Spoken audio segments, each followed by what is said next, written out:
बहुत अच्छा महसूस कर रही हूँ। बहुत बड़ा ऑनर है, पर उतनी ही बड़ी रिस्पॉन्सिबिलिटी भी है और मैं बहुत एक्साइटेड हूँ क्योंकि मुझे हमेशा से ये लगता था कि काश मैं अपनी वॉइस, अपना इन्फ्लुएंस किसी तरह, किसी ऐसे मुद्दे के लिए यूज़ कर पाऊँ, कोई ऐसा चेंज ला पाऊँ जो मैं लाना चाहती हूँ, जो मेरे दिल के बहुत करीब है। And I feel gender equality एक ऐसा इश्यू है जो बहुत इम्पोर्टेंट है और बहुत ज़्यादा ब्रॉड है। इसमें बहुत सारी बातें हैं, चाहे आप गर्ल चाइल्ड एजुकेशन की बात करो, चाहे आप जेंडर बेस्ड वायलेंस की बात करो। बहुत काम है एंड आई एम ग्लैड कि मैं यूएनएफपीए के साथ इस जर्नी पर उनका साथ दे सकती हूँ।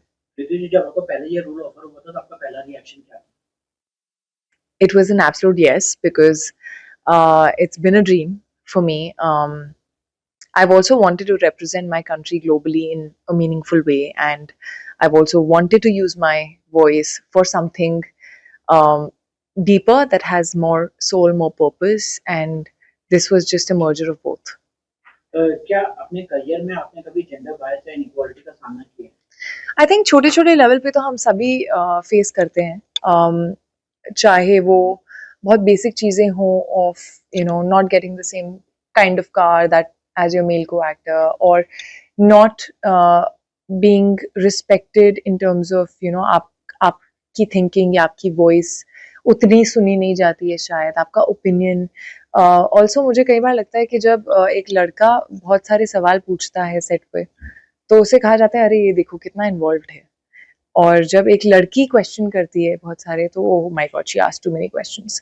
सो ये जो माइंडसेट है, जिस तरह से देखा जाता है लड़कों और लड़कियों को, वो थोड़ा बेसिक लेवल पे चेंज होना चाहिए।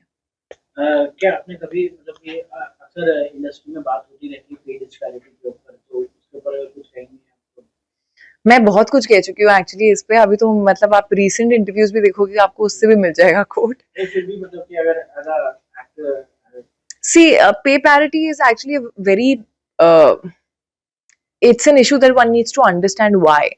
The why is also because um, your fee, your payment is directly proportional to the number of people you can get into the theater.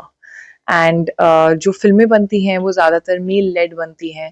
Female lead फिल्में जो बनती हैं उनका बजट भी कम होता है, तो बजट कम होगा, वो फिल्म एक तरह से दिखेगी, वो उतना ही पैसा लेके आएगी थिएटर में। सो इट्स अ सर्कल जो बहुत डिफिकल्ट है ब्रेक करना, बट धीरे धीरे जिस तरह से लोग और फीमेल सेंट्रिक फिल्म्स बना रहे हैं, मीनिंगफुल रोल्स लिख रहे हैं, a film like crew led by three women doing amazingly well in the theaters, that is a ray of hope. So I hope that these things keep happening and they keep leading to a positive change.